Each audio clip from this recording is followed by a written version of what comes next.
إن الحمد لله نحمده ونستعينه ونستغفره ونعوذ بالله من شرور أنفسنا ومن سيئات أعمالنا من يهده الله فلا مضل له ومن يضلل فلا هادي له وأشهد أن لا إله إلا الله وحده لا شريك له وأشهد أن محمدا عبده ورسوله يا أيها الذين آمنوا اتقوا الله حق تقاته ولا تموتن إلا وأنتم مسلمون يا أيها الناس اتقوا ربكم الذي خلقكم من نفس واحدة وخلق منها زوجها وبث منهما رجالا كثيرا ونساء واتقوا الله الذي تساءلون به والأرحام إن الله كان عليكم رقيبا يا أيها الذين آمنوا اتقوا الله وقولوا قولا سديدا يصلح لكم أعمالكم ويغفر لكم ذنوبكم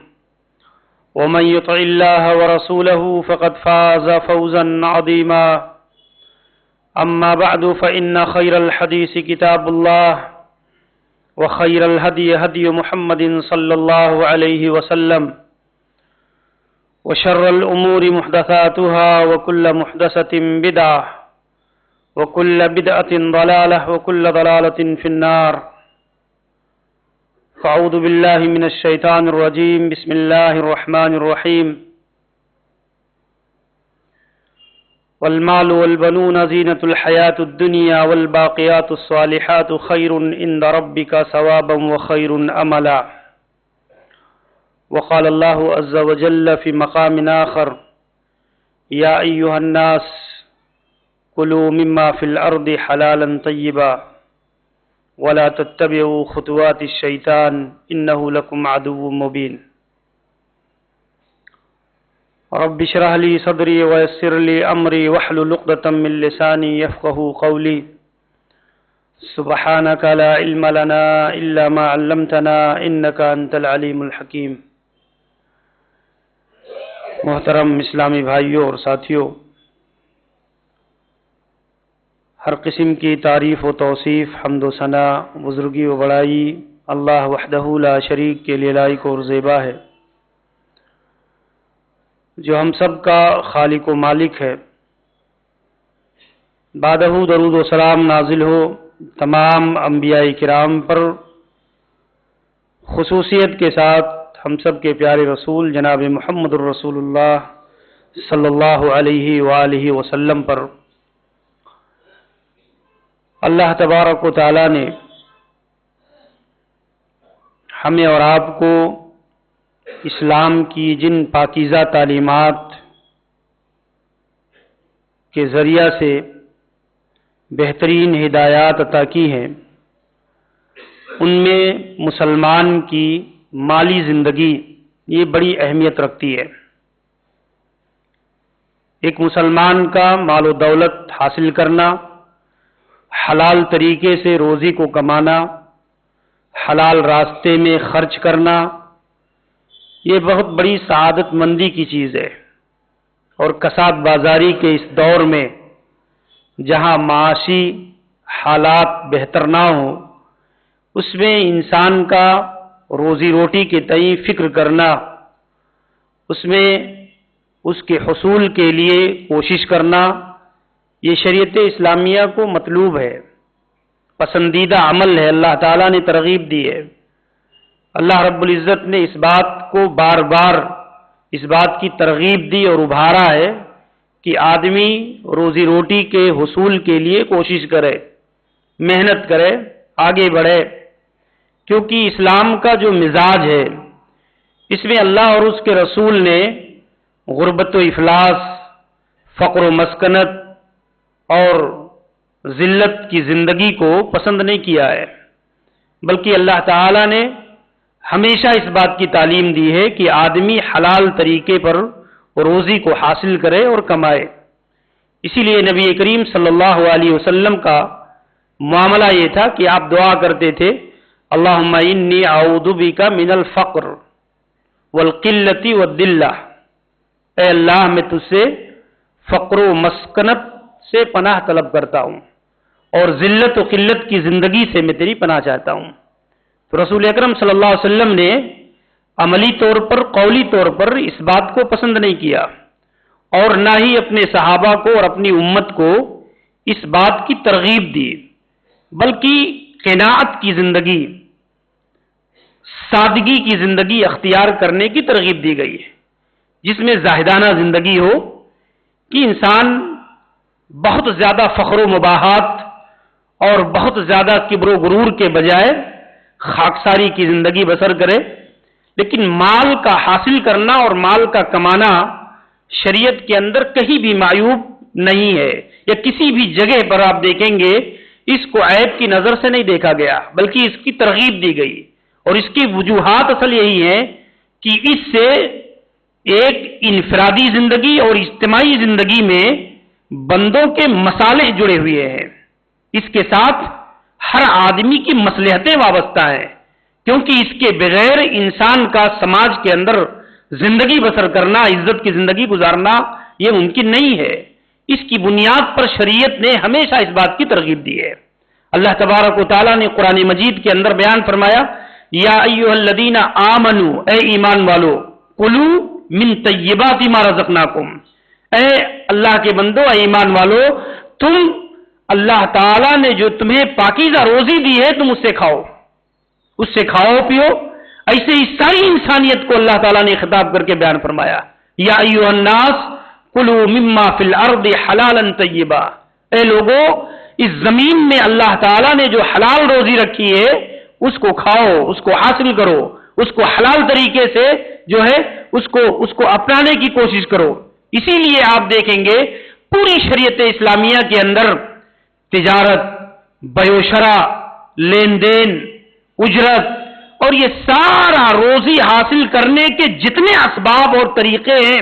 ان ساری چیزوں کی پوری وضاحت اور صراحت موجود ہے، اس کے مسائل موجود ہیں، اس کی تعلیمات کتاب و سنت کے اندر دی گئی ہیں کہ ایک مسلمان اللہ اور اس کے رسول کی تعلیمات کی روشنی میں عزت کے ساتھ مال و دولت کو حاصل کرے، اور پھر حاصل کرنے کا جو مقصد ہو وہ اپنے آپ سے، اپنے اعزاء و اقربا سے غربت و مسکنت کو دور کر کے اس کو اللہ کی رضا کے کاموں میں خرچ کرے۔ اسی لیے آپ دیکھیں گے مال کا حصول اور مال کا خرچ یہ بذات خود ایک عبادت کے طور پر شریعت دیکھتا ہے۔ شریعت کی نظر میں آپ دیکھیں گے کہ مال کا خرچ اور انفاق فی سبیل اللہ، اللہ کے راستے میں مال کو لگانا، خرچ کرنا، یہ اس کی ترغیب اور اس کی تعلیم کتاب و سنت کے اندر کتنی زیادہ موجود ہے۔ اگر آپ دیکھیں گے تو اللہ تبارک و تعالی نے کئی مقامات پر وما تقدموا لانفسکم من خیر تجدوہ عند اللہ، جو بھی خیر، جو بھی نفقات، صدقات تم بھیجو گے اللہ کے پاس اس کو تمہیں ملے گا، اللہ کے پاس تم اس کو پاؤ گے۔ وما انفقتم من خیر، جو بھی چیز، وما انفقتم من شیء فهو یخلفہ، تم جو بھی اللہ تعالیٰ کے یہاں نفقہ اور صدقات بھیجو گے، جو بھی خرچ کرو گے اپنے مال سے، اپنی گاڑی کمائی سے، جو کچھ تم خرچ کرو گے وہ اپنے پیچھے جو ہے اس کو ضرور پاؤ گے۔ اب دیکھیں یہ ترغیبات جو ہے کتاب و سنت کے اندر جگہ جگہ دی گئی ہیں، اور اسی مزاج پر مسلمانوں کی تربیت کی گئی ہے کہ مسلمان اپنے مال کو جو ہے اللہ کے راستے میں خرچ کرے، اس لیے کہ ذالک فضل اللہ یؤتیہ من یشاء، یہ مال اللہ کا ہے، یہ اللہ تعالیٰ کی دی ہوئی نعمت ہے، یہ اللہ کا فضل ہے۔ اللہ تبارک و تعالیٰ نے جسے عنایت کیا ہے، اللہ رب العزت نے جس کو دیا ہے، اس کے اوپر یہ حق ہے اللہ رب العالمین کا کہ وہ اللہ کے دین کے لیے، اللہ کے بندوں کے لیے، غربا و مساکین کے لیے، فقراء کے لیے جو ہے صحیح طور پر اپنے مال کو خرچ کریں، ان کے حق کو اپنے مال کے اندر تسلیم کریں۔ اللہ رب العزت نے کئی جگہوں پر بیان فرمایا کہ والذین فی اموالہم حق معلوم للسائل والمحروم، مانگنے والے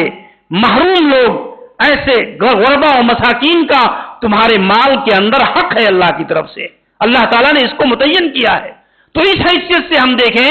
کہ اللہ اور اس کے رسول نے مالی ترغیبات میں اس چیز کو بڑی اہمیت دیا ہے، مالی مسائل کے اندر، کہ ایک مسلمان اس بات کو گہرائی سے سمجھے کہ یہ مال جو ہے یہ اللہ تعالیٰ کی دی ہوئی عظیم نعمت ہے، اور اس کو صرف کر کے، اس کو خرچ کر کے انسان اللہ کے یہاں بلند سے بلند ترین رتبہ پا سکتا ہے، بلند سے بلند ترین درجہ حاصل کر سکتا ہے، اجر و ثواب اور نیکیاں کما سکتا ہے۔ یہ اللہ تبارک و تعالیٰ نے ایک بندے کو مالی حیثیت سے اس طرح کی تعلیمات عطا کی ہیں۔ اسی بنیاد پر آپ دیکھیں روزی کے معاملے میں بہت زیادہ ایک آدمی کا اس طرح حساس ہو جانا اور اتنا زیادہ اس طرف راغب ہو جانا کہ دیگر دینی احکام اور مسائل کو ترک کر دینا، یا اللہ تعالیٰ کے حقوق، بندوں کے حقوق، حلال اور جائز و ناجائز ان ساری چیزوں کو ترک کر دینا، یہ اصل میں یہی چیز جو ہے معیوب ہے کہ ایک آدمی مال حاصل کرے لیکن مال کی جو محبت ہے، مال کی جو طلب ہے، جو چاہت ہے، یہ اللہ تعالیٰ نے انسان کے مزاج اور انسان کی طبیعت میں ڈال دیا ہے، اور اسی مال کی محبت میں جب بے اعتدالی پیدا ہو جاتی ہے تو آدمی پھر جب حلال طریقے پر مال نہیں ملتا تو حرام راستے سے مال کو کمانے کی کوشش کرتا ہے، پھر اس میں جھوٹ، فریب، دھوکہ، ہر طرح کی خیانتیں اور ساری کی ساری عقلی صلاحیتوں کو لا کر کے مال کو جمع کرنے اور اس کو حاصل کرنے کی کوشش کرتا ہے، اور یہی چیز کیا ہے شریعت کے اندر معیوب ہے، جس میں اللہ کے نبی صلی اللہ علیہ وسلم نے بیان فرمایا عبد الدینار، عبد الدرہم، یعنی دینار و درہم کا بندہ، دینار و درہم کا غلام ہو جائے انسان، یہ شریعت کو پسندیدہ نہیں ہے۔ اسی بنیاد پر آپ دیکھیں گے اللہ کے نبی جناب محمد الرسول اللہ صلی اللہ علیہ وسلم نے ایک بڑی پاکیزہ تعلیم دی ہے مال کے معاملے میں۔ آپ نے بیان فرمایا دیکھو روزی روٹی کا مسئلہ جتنا اہم ہے، اللہ تبارک و تعالیٰ نے اس کی اہمیت کے پیش نظر اس کو کہیں ہماری عبادات سے جوڑا ہے، کہیں ہمارے عقیدے کے ساتھ اللہ تعالیٰ نے جوڑا ہے کہ تقدیر میں اللہ نے جو مال، جو روزی تمہارے لیے لکھی ہے وہ تم کو مل کر رہے گی۔ رسول اکرم صلی اللہ علیہ وسلم نے ایک حدیث کے اندر بیان فرمایا یطلب الرزق اب جو ہے الب، یعنی روزی جو ہے بندے کو ایسے ہی تلاش کرتی ہے کما یطلبہ اجلہ، جیسے انسان کی موت اس کے پیچھے لگی ہوئی ہے، جیسے موت انسان کو ڈھونڈ رہی ہے، اس لیے کہ انسان کو اس دنیا میں دوام نہیں ہے، ایک نہ ایک دن وہ موت کا آہنی پنجہ جو ہے اسے اپنے جگڑ میں لے لے گا۔ تو جیسے موت انسان کے پیچھے لگی ہوئی ہے، ایسے ہی آدمی کی روزی اس آدمی کو تلاش کر رہی ہے کہ یہ روزی اس تک پہنچ کر کے رہے گی۔ یہ تقدیر کا مسئلہ ہے، یہ عقیدے کا مسئلہ ہے کہ اسی لیے اللہ کے نبی صلی اللہ علیہ وسلم نے ایک حدیث کے اندر اور بیان فرمایا، آپ نے فرمایا اتقوا اللہ واجملوا فی الطلب، اے لوگو اللہ سے ڈرو اور روزی تلاش کرنے میں بہت زیادہ بے اعتدالی کی راہ اختیار نہ کرو، بلکہ روزی میں اقتصاد کی راہ اختیار کرو۔ روزی طلب کرنے میں اللہ پر یقین رکھو، اللہ پر بھروسہ رکھو، اللہ تبارک و تعالیٰ نے جو روزی لکھی ہے وہ روزی تمہیں مل کر کے رہے گی۔ اللہ کے رسول اجملوا فی الطلب، روزی کے معاملے میں بہت میانہ روی کا راستہ اختیار کرو، اور لن تستوفی احدکم رزقا، تم میں سے کوئی بھی آدمی اس وقت تک نہیں مرے گا، دنیا سے نہیں جائے گا جب تک کہ اپنی لکھی ہوئی روزی کا آخری لقمہ کھانا لے، جب تک کہ آدمی اپنی روزی کا آخری لقمہ جب تک کھا نہیں لے گا وہ انسان دنیا سے نہیں جائے گا۔ اور اسی لیے اللہ کے نبی نے پھر اسی حدیث کے اندر دوبارہ فرمایا اتقوا اللہ واجملوا فی الطلب، اللہ سے ڈرو اور روزی کے معاملے میں بڑی فکر مندی اور بہت زیادہ جو ہے حد سے زیادہ اس معاملے میں جو ہے اہمیت دینے کی کوشش نہ کرو، بلکہ اللہ پر بھی یقین رکھو۔ اور اللہ جو ہے کہ نبی صلی اللہ علیہ وسلم نے اس حدیث کے اندر بیان فرمایا وَإِنِ اسْتَبْطَأْتُمْ، اگرچہ روزی مؤخر ہو جائے، اگرچہ روزی مؤخر ہو جائے پھر بھی اجرت سے کام نہ لو، اس لیے کہ بعض دفعہ ایسا ہوتا ہے کہ انسان کو روزی حلال راستے سے ملنے والی ہوتی ہے لیکن آدمی جلد بازی میں اس کو حرام راستے سے حاصل کر لیتا ہے۔ اس روزی کو کیا ہے اللہ نے لکھا ہے کہ اتنا ہی ملے گا اس آدمی کو، حلال طریقے سے اللہ نے لکھا ہے، دیر سویر اس کو روزی ملنے والی ہے، لیکن آدمی اجلت میں، جلد بازی میں، لالچ میں، حرص میں انسان اقدام کرتا ہے اور اتنا ہی روزی پاتا ہے، لیکن راستہ اور ذریعہ کیا ہے؟ وہ حرام اختیار کر لیتا ہے، وہ حرام طریقے سے اس کو اختیار کر لیتا ہے۔ آپ دیکھیں بعض مورخین نے ذکر کیا ہے، حضرت علی رضی اللہ عنہ کا ایک واقعہ ذکر کیا ہے۔ کہتے ہیں کہ حضرت علی رضی اللہ عنہ کوفہ کی جامع مسجد سے آپ کا گزر ہوا تو آپ ایک گھوڑے پر سوار تھے۔ آپ نے کیا کیا؟ آپ اپنے گھوڑے سے اترے تو آپ کا ارادہ 2 رکعت نماز پڑھنے کا تھا مسجد کے اندر۔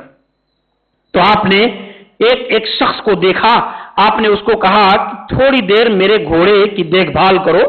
اور میں جو ہے 2 رکعت نماز پڑھ لوں۔ کہتے ہیں جب میں اس آدمی کے سپرد اپنے گھوڑے کو کیا تو میں اپنے دل میں سوچ رہا تھا کہ اب میں جاؤں گا 2 رکعت نماز پڑھوں گا اور اس آدمی نے میرے گھوڑے کی دیکھ بھال کی ہے تو میں اسے 2 درہم دوں گا۔ کہتے ہیں کہ جب میں نماز پڑھ کر کے باہر آیا تو دیکھا کہ میرے گھوڑے کا جو لگام ہے وہ کھول کر کے وہ آدمی لے جا چکا ہے اور میرا گھوڑا جو ہے اس نے چھوڑ دیا ہے، گھوڑا دور جا کر کے چل رہا ہے، لیکن اس نے لگام کیا کیا ہے؟ لے جا کر کے 2 دینار میں بازو کی ایک دکان پہ اس لگام کو بیچ دیا ہے۔ کہتے میں پھر تلاش کرتے ہوئے گیا، دیکھا تو پھر اسی لگام کو میں نے 2 دینار میں اس کو خریدا۔ کہتے پھر جب میں اس کو خریدا تو میں سوچنے لگا کہ انسان کتنا اجرت باز ہے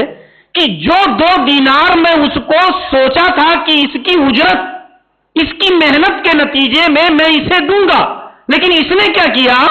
اس نے اسی 2 دینار کو چوری کر کے کیا کیا؟ لگام کو دکان پر بیچ کر کے حاصل کر لیا جو میں اس کو جائز طریقے پر عنقریب دینے والا تھا۔ تو آپ دیکھیں یہ اللہ تعالیٰ کا ایک نظام ہے دنیا کے اندر۔ اللہ نے انسان کے لیے جو روزی مقدر کی ہے وہ جلد سویر دیر انسان کو ضرور اس کی زندگی میں، کبھی آپ دیکھیں انسان اپنی محنت سے روزی کے اس مرتبے کو پا لیتا ہے، اس چیز کو حاصل کر لیتا ہے، کبھی انسان پوری زندگی محنت کرتا رہتا ہے، اس آدمی کو اپنی محنت کی بنیاد پر نہیں بلکہ اس کے بچوں کی محنت کے نتیجے میں وہ خوشحالی، وہ مال، وہ چیز اس کو فراوانی حاصل ہوتی ہے۔ اللہ تبارک و تعالیٰ انسان کی زندگی میں ایسے موڑ لاتا ہے، اور پھر اگر کہیں کبھی ایسی چیز حاصل نہیں بھی ہوتی تو وہ اللہ کی تقدیر اور اللہ کے فیصلے کا حصہ ہوتی ہے کہ اللہ تعالیٰ نے اس کی روزی اتنا ہی لکھی ہے۔ یہ آپ دیکھیں یہ اللہ اور اس کے رسول نے تقدیر کے مسئلے کے ساتھ روزی کے معاملے کو جوڑ کر رکھا ہے کہ ایک آدمی کم روزی پائے تب بھی، زیادہ حاصل ہو تب بھی اسے اللہ تعالیٰ کی تقدیر پر، اللہ کے فیصلے پر یقین اور ایمان رکھنا چاہیے کہ اللہ تبارک و تعالیٰ نے اس کے لیے وہ چیز لکھ کر رکھا ہے۔ اسی لیے آپ دیکھیں اللہ کے نبی جناب محمد الرسول اللہ صلی اللہ علیہ وسلم نے اس معاملے میں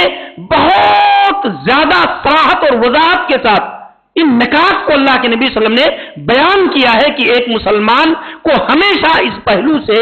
اپنے روزی روٹی کے مسئلے کو جوڑ کر، کیونکہ آپ دیکھیں ہماری عبادات کا انحصار ہماری روزیوں کے اوپر ہے،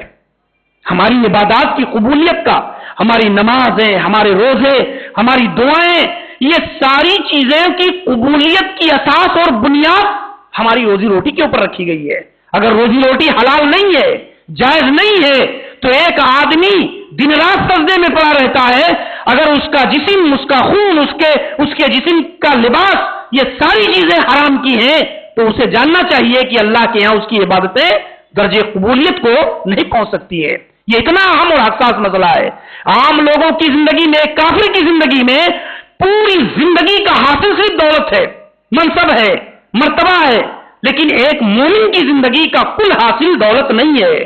سارا کا سارا مقصد زندگی جو ہے یہ نہیں ہے کہ انسان کثرت کے ساتھ اموال جمع کر لے، دولت کو جمع کر لے، یہ مقصد نہیں ہے۔ انسان کی زندگی کا مقصد وہی ہے، اللہ کی عبادت، اللہ کی بندگی، اللہ کی توحید، اللہ کی اطاعت و فرما برداری، اصل وہی ہے۔ اور اللہ رب العالمین انسان کو جس حیثیت سے دنیا میں جتنا نوازے یہ اللہ رب العزت کا فضل ہے، اللہ کے عطایا ہے، اللہ تعالیٰ کی، اللہ رب العالمین کی طرف سے اس کے اوپر ایک احسان ہے۔ تو اس کی بنیاد پر ہمیں اس مسئلے کو بہت حساسیت کے ساتھ اپنی عبادات کے حیثیت میں، روشنی میں جوڑ کر کے اس چیز کو دیکھنا چاہیے۔ اس لیے آپ اگر غور کریں گے نبی کریم جناب محمد الرسول اللہ صلی اللہ علیہ وسلم نے ایک حدیث کے اندر اللہ کے نبی صلی اللہ علیہ وسلم ہمیں تعلیم دیتے ہیں کہ روزی کے معاملے میں بہت زیادہ. اسی لیے آپ دیکھیں ایک اور حدیث کے اندر آپ صلی اللہ علیہ وسلم نے بیان فرمایا کہ تم میں سے ایک آدمی روزی کا اپنا وہ حصہ جو اللہ نے اس کے لیے میسر کیا ہے وہ ضرور آدمی پا کر کے رہے گا. اسی لیے ایک اور حدیث کے اندر حضرت ابوبکر صدیق رضی اللہ عنہ کہتے ہیں لا يدخل احدکم جنہ، تم میں سے کوئی بھی آدمی جنت میں، وہ آدمی جنت کے اندر داخل نہیں ہوگا جس آدمی کا جسم حرام مال کے ذریعہ سے پلا ہے. جس آدمی غزی بالحرام، جس آدمی کا جسم حرام مال سے پلتا ہے اس آدمی کو اللہ رب العالمین جنت کے اندر داخل ہے. کل جسد نبتا بالسحت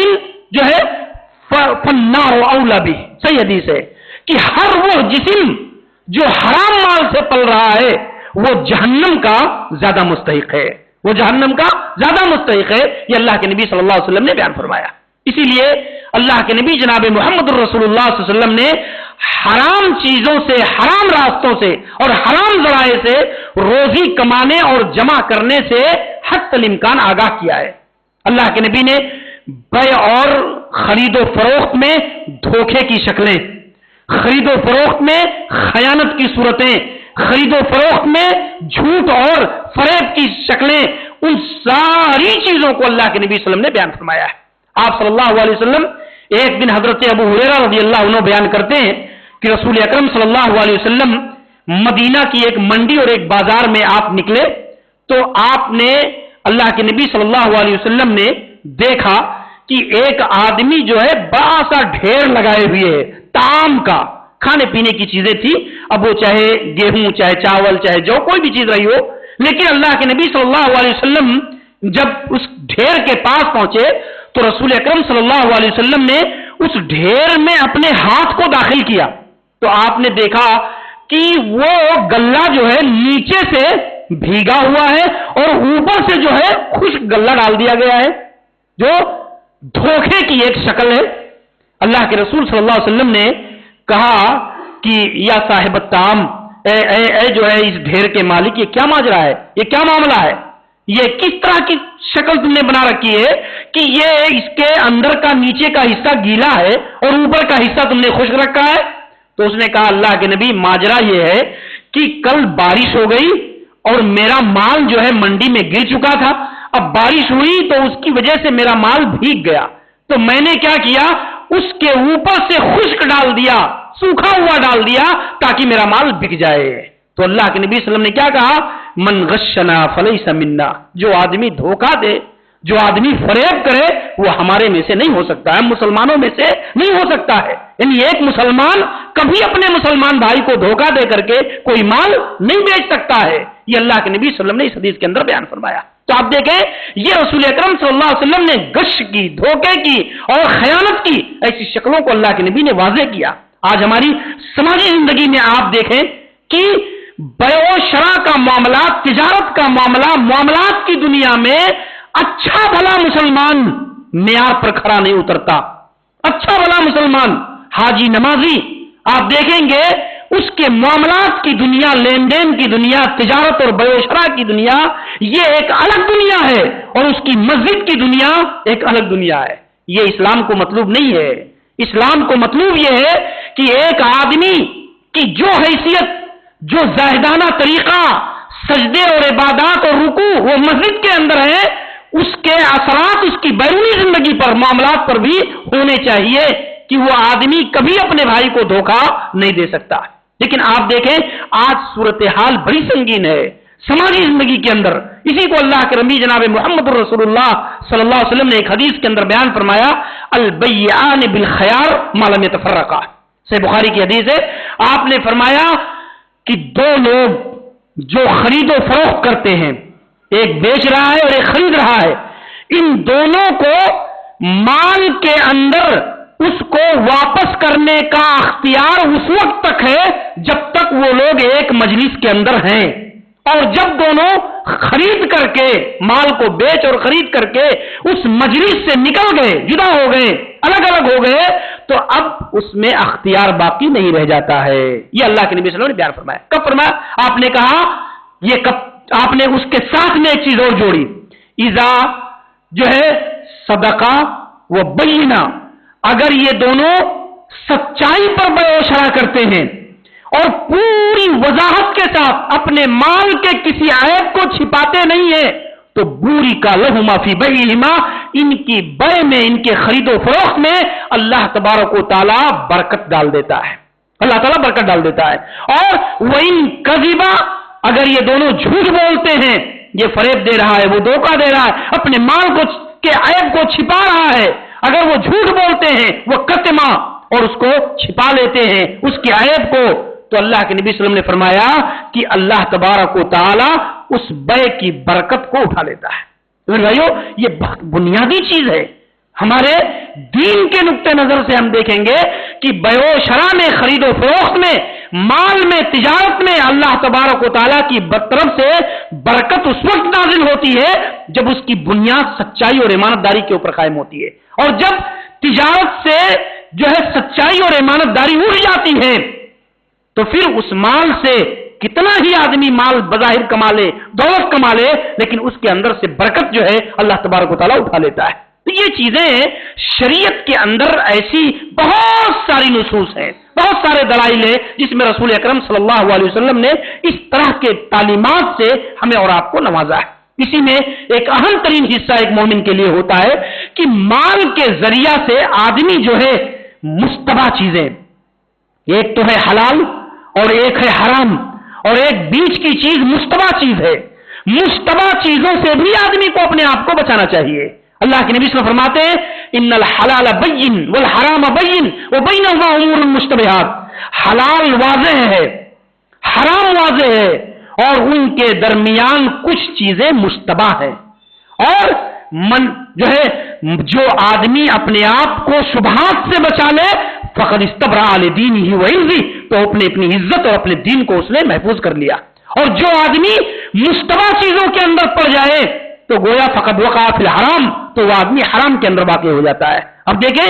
مشتبہ چیزیں کیا ہے، بہت ساری ایسی چیزیں ہیں۔ اگر آپ دیکھیں گے یہ وقت جو ہے مارکیٹنگ کا، بالخصوص ڈیجیٹل مارکیٹنگ، آپ دیکھیں گے ہر گلی نکڑ پر، دکانوں پر اور ہوٹلوں میں بیٹھ کر کے لوگ الگ الگ قسم کے ایسی کمپنیاں اور ایسے خرید و فروخت اور بزنس کی ایسی دقیق صورتیں کہ جس کو اختیار کرنے سے پہلے ہمیں ڈرنا چاہیے اللہ سے، جس میں داخل ہونے اور عرض کرنے سے پہلے ہمیں ماہرین اہل علم سے مشورہ لینا چاہیے کہ کیا یہ شکلیں جائز ہیں، نہیں ہے۔ ایک آدمی کو جوڑو تو اس کے نیچے 2 آدمی کو جوڑو، پھر اس کے نیچے یہ چین بناؤ، اس طرح سے تو اتنا 1000 روپیہ ملے گا۔ یہ ساری مارکیٹنگ کی شکلیں بنانے والے کون لوگ ہیں؟ یہ بنانے والے اگر آپ دیکھیں گے تو کوئی شریعت کو جاننے والا مسلمان نہیں ہے۔ اس میں عموماً، میں نہیں کہتا کہ ساری شکلیں حرام ہیں، لیکن اس میں عموماً جو شکلیں ہوتی ہیں ربوی شکلیں ہوتی ہیں، سودی شکلیں ہوتی ہیں، اور اس میں عموماً آپ دیکھیں گے تو یہ جتنی اس قسم کی سہولت کاروں کے یہاں ایسی شکلیں آج سماج کے اندر رائج ہو رہی ہیں، اکثر و بیشتر چیزیں یہ کہیں نہ کہیں جا کر کے حرام کی قسطیں، حرام کی شکلوں سے یہ جا کر کے مل جاتی ہے۔ تو میرے بھائیو، یہ روزی میں ایسی مشتبہ، روزی کے حاصل کرنے میں ایسی مشتبہ چیزیں ہیں جو بظاہر اتنی خوشنما ہوتی ہیں کہ ہاتھ میں اپنے قبضے میں 1 کوڑی نہیں ہے اور بات کروڑوں کی اور قبضے میں 1 کوڑی نہیں ہے، آدمی کے اختیار میں 1 کوڑی نہیں ہے۔ تو آپ دیکھیں ایسی اسلام کیا ہے؟ اسلام کے بیع و شرع کا جو نظام ہے وہ اخذ اور تصرفات پر ہے کہ ایک آدمی کسی چیز کو دیتا ہے، اس کے بدلے کسی چیز کو لیتا ہے۔ یہ پوری عینی چیزوں کے اوپر اسلام نے ان چیزوں کو رکھا ہے۔ اس میں کوئی مجہول چیز کے اوپر اسلام نے بیع و شرع کا نظام نہیں رکھا ہے۔ غرض کی، دھوکے کی جتنی شکلیں ہیں، ایک تالاب کو بیچ دیا اور اس کے اندر کہا کہ اتنی مچھلیاں ہیں، لیکن کتنی مچھلیاں ہیں کچھ پتا نہیں، شریعت نے کہا یہ شکل دھوکے کی ہے، یہ غرض کی شکل ہے، یہ شریعت نے کہا جائز نہیں ہے۔ اسلام نے ایسے باریک نکات کو بیع و شرع کے معاملے میں پوری صراحت اور پوری وضاحت کے ساتھ بیان کیا ہے۔ اس کی بنیاد پر موجودہ حالات کے اندر ہمیں اور آپ کو بہت زیادہ ایسے پروپیگنڈے اور ایسی چیزوں کے پیچھے پڑنے کے بجائے جو معروف شکلیں ہیں تجارت کی، بزنس کی، دکانداری کی، ان چیزوں کے اندر جو شریعت نے رکھا ہے وہ شکلوں کو انسان کو اختیار کر کے روزی روٹی حاصل کرنے کی کوشش کرنا چاہیے۔ حرام طریقے سے آدمی کو روزی حاصل کرنے سے، مشتبہ چیزوں سے انسان کو حتی الامکان اپنا دامن بچانا چاہیے۔ اس لیے کہ شریعت اسلامیہ میں جو قاعدہ ہے، جو نظام ہے شریعت کا، وہ نظام مجہول چیزوں پر نہیں ہے، معروف چیزوں کے اوپر اللہ اور اس کے رسول نے نظام کو رکھا ہے۔ اسی طریقے سے ہم دیکھیں کہ مال جب ایک آدمی کماتا ہے تو مال کو کمانے کے ساتھ کوشش کرنا چاہیے کہ زندگی میں ہم اپنے مال کے ذریعہ سے اپنے لیے بھی کچھ کر کے جائیں، اپنے لیے بھی، اپنے مال کو تو ہر آدمی اپنی اولاد کے لیے ورثہ چھوڑتا ہے، وراثت کے اندر آدمی مر گیا، اس کا مال اس کے ورثہ کے اندر تقسیم ہو گیا، لیکن اس کے ساتھ ساتھ ہمیں اور آپ کو اپنے مال کا صحیح فائدہ اٹھانے کے لیے وقف کی شکل میں، صدقات کی شکل میں، ایسی شکلوں میں جس کو صدقہ جاریہ کہا جاتا ہے۔ اذا مات الانسان انقطع عنہ عملہ، جب آدمی مر جاتا ہے تو عمل کا سلسلہ ختم۔ اللہ کے نبی نے فرمایا الا من ثلاث، سوائے 3 چیزوں کے، اور آپ نے اس میں پہلی چیز فرمایا الا من صدقۃ جاریہ، صدقہ جاریہ۔ صدقہ جاریہ کی شکلیں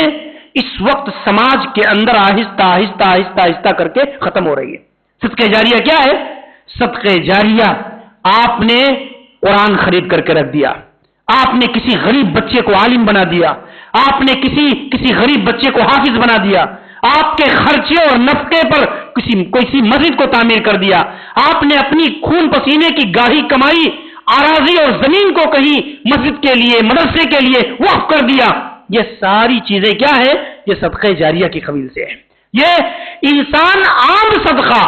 اور صدقہ جاریہ میں فرق یہی ہے کہ عام صدقہ وقتی ہوتا ہے، آپ نے دے دیا، کسی کو فائدہ پہنچ گیا، اس کا اجر و ثواب جو ملنا تھا آپ کو مل گیا۔ لیکن جب آپ صدقہ جاریہ کے قبیل سے کوئی عمل کرتے ہیں تو مرنے کے بعد تا قیامت وہ چیز جب تک لوگوں کے لیے منفعت کا ذریعہ ہوتی ہے، اس کا فائدہ، اس کا اجر و ثواب یہ آپ کے حق میں جاری رہتا ہے۔ اسی لیے حضرت جابر رضی اللہ عنہ کہتے ہیں انصار و مہاجرین میں کسی مالدار صحابی کو نہیں جانتا جس نے اپنی زندگی میں اپنے لیے کچھ نہ کچھ اللہ کے لیے صدقہ جاریہ کر کے نہ گیا ہو، کچھ نہ کچھ صدقہ جاریہ کر کے نہ گیا ہو۔ میں انصار و مہاجرین میں کسی مالدار صحابی کو نہیں جانتا کہ اس نے یہ عمل نہ کیا ہو۔ اب دیکھیں یہ سلف کے یہاں یہ چیزیں بہت زیادہ توجہ کا باعث تھی، وہ اپنی گاہی کمائی کو اپنے لیے، اسی لیے آپ دیکھیں آج انسان کے پاس اگر قیمتی متاع ہوتی ہے تو فوراً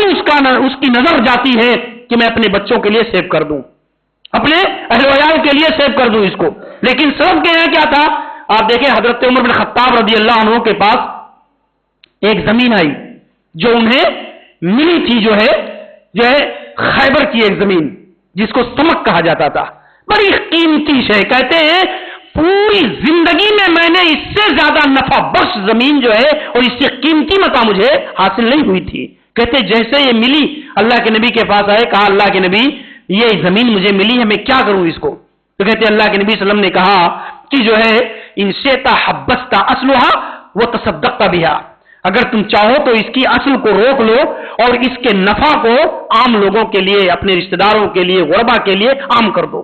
اس کی اصل کو روک لو، اصل کو روک لینا یعنی وقف کر دینا، اس کو وقف کر دو، یہ تمہارے لیے ہمیشہ کے لیے وقف ہو جائے گی، لیکن نہ یہ بیچی جائے گی، نہ یہ تقسیم ہوگی ورثہ کے اندر، نہ اس کو ہبہ کیا جائے گا، یہ تمہارے لیے وقف رہے گی، اور اس کا جو ثمرہ، جو فائدہ ہوگا، یہ سارے لوگ ابن سبیل، غربا، مساکین، رشتہ دار، سارے کے سارے لوگ اس سے فائدہ اٹھائیں گے۔ کہتے میں نے اس کو کیا کیا؟ یہ میں نے وقف فی سبیل اللہ کر دیا۔ اب دیکھیں رسول اکرم صلی اللہ علیہ وسلم جب مدینہ پہنچے، حضرت انس بن مالک رضی اللہ عنہ کہتے ہیں، صحیح بخاری کی روایت ہے، کہتے امر ببناء المسجد، اللہ کے نبی جب مدینہ آئے ہجرت کر کے تو آپ نے صحابہ کو حکم دیا کہ بھئی ایک مسجد تعمیر کرو، ایک مسجد بناؤ کہیں۔ تو کہتے ہیں اللہ کے نبی صلی اللہ علیہ وسلم نے زمین دیکھی تو بنو نجار کا، جو آپ کے ننیال کا قبیلہ تھا، اللہ کے نبی نے دیکھا کہ بنو نجار کی ایک جگہ ہے، ایک باغ ہے۔ اللہ کے نبی نے کہا بھائی یہ مجھے دے دو، میں اس میں اللہ کا گھر بنانا چاہتا ہوں، اور اس کی قیمت جو ہے یہ قیمت تم لے لو، سامنونی حائطکم، اپنی اس جگہ کو ہمیں دو اور اس کی قیمت لے لو۔ تو بنو نجار نے کیا کہا اللہ کے نبی ہم لوگ اس کی قیمت نہیں لیں گے، ہم اس کی قیمت نہیں لیں گے، ہم اس کی قیمت اللہ رب العالمین سے لیں گے۔ آپ دیکھیں انہوں نے کیا کیا، ان کا مطلب کیا تھا کہ ہم اسے آپ کو مسجد بنانے کے لیے وقف کرتے ہیں اس زمین کو، اور آج یہ مسجد نبوی جو موجود ہے یہ بنو نجار کا وقف کردہ ہے، بنو نجار کی وہ جگہ وقف ہے ان کے نام سے، اور آج بھی بنو نجار کے لیے اجر و ثواب کا وہ سلسلہ جاری ہے۔ تو میرے بھائیوں اس طور پر انہوں نے اللہ کے نبی صلی اللہ علیہ وسلم سے اس جگہ کی اجرت نہیں لیا بلکہ اس کو فی سبیل اللہ وقف کر دیا۔ ایسے ہی اگر آپ دیکھیں گے حضرت عثمان بن عفان رضی اللہ عنہ، وہی مسجد نبوی جب تنگ پڑنے لگی تو آپ نے کہا من یشتری بقاع آل فلان، کون ہے وہ آدمی جو فلاں قبیلے کے لوگوں سے مسجد کے بغل کی جگہ کو خریدے اور مسجد میں شامل کر دے اللہ کے لیے۔ تو حضرت عثمان کہتے ہیں میں نے اپنے ذاتی پیسے سے، ذاتی رقم سے اس زمین کو خریدا اور اللہ کے لیے میں نے وقف کر دیا اس کو۔ مسلمان جب مدینہ گئے تو آپ جانتے ہیں کہ پانی پینے کے لیے بڑی تنگی تھی، بڑے مشکل تھے۔ مدینے کے اندر ایک معروف کنواں تھا بیر روما، اور وہ ایک یہودی کے ہاتھ میں تھا۔ وہ یہودی کیا کرتا، اس نے دیکھا کہ اب لوگ پانی کے لیے سخت حاجت مند ہیں تو وہ کیا کرتا، اب اس نے جو ہے اس کے ذریعہ سے پیسہ کمانا شروع کر دیا، اور جتنا ڈول پانی نکالو گے اتنا اس کو پیسہ دینا پڑے گا۔ اب دیکھیں مسلمان خرید کر کے پانی پیتے تھے، لیکن اللہ کے نبی صلی اللہ علیہ وسلم نے غریب مسلمانوں کے حالات کو جب دیکھا تو آپ نے کہا کہ من یشتری بیر روما، جو آدمی بیر روما کو خرید کر اس کے دموں کو مسلمانوں کے لیے عام کر دے، وقف کر دے، تو میں اس کے لیے جنت کی بشارت دیتا ہوں۔ حضرت عثمان ابن عفان رضی اللہ عنہ نے غالباً 30,000 درہم میں اس کنویں کو خریدا، اور خرید کر کے مسلمانوں کے لیے نہیں بلکہ سارے لوگوں کے لیے اس کو عام کر دیا۔ وہ یہودی بھی اسی سے پانی پیتا تھا، جو یہودی جس کے قبضے میں تھا وہ اس سے پیسہ کماتا تھا۔ تو آپ دیکھیں یہ مسلمانوں کے کارنامے، یہ عظیم الشان چیزیں کہ مسلمان ہمیشہ مال و دولت کا صحیح استعمال، مال و دولت کو آخرت کے لیے استعمال کرنے کا ہنر اور وہ طریقہ جو کتاب و سنت کے اندر اللہ اور اس کے رسول نے دیا ہے، اس طور پر اسی نظریہ سے انسان مال کو دیکھتا ہے، مال کو حاصل کرتا ہے، اور اسی راستے میں خرچ کر کے دنیا میں بھی سرخروئی پاتا ہے اور آخرت کے لیے بھی اپنے مال کو ذریعہ نجات کا ذریعہ بناتا ہے اس طور پر۔ اسی لیے موجودہ حالات کے پس منظر میں بھی ہمیں ان باتوں کو سمجھنا چاہیے کہ اللہ اور اس کے رسول نے جائز طریقے پر بڑھ چڑھ کر کے مال کمانے کی تعلیم دی ہے، اور اس مال کے حصول کے جو مقاصد ہیں ان مقاصد میں سب سے عظیم ترین چیز اپنے اہل و عیال سے غربت و افلاس کو دور کرنا اور اللہ کی رضا کے لیے اپنے مال کو خرچ کرنا، یہ بنیادی چیزیں جو آج موجودہ دور کے اندر ہم مسلمانوں کو گہرائی سے ان چیزوں کو سمجھنا چاہیے۔ اللہ سے دعا ہے کہ اللہ تبارک و تعالیٰ کتاب و سنت کی روشنی میں ہمیں ان چیزوں کو سمجھنے کی توفیق عنایت فرمائے۔ اللہ تعالیٰ جب تک دنیا کے اندر زندہ رکھے، ایمان اور عمل صالح کو پر قائم اور دائم رکھے۔ اقول قولی ھذا استغفر اللہ لی ولکم ولسائر المسلمین من کل ذنب انہ هو الغفور الرحیم، وصلی اللہ علی نبینا محمد وعلی آلہ وصحبہ اجمعین۔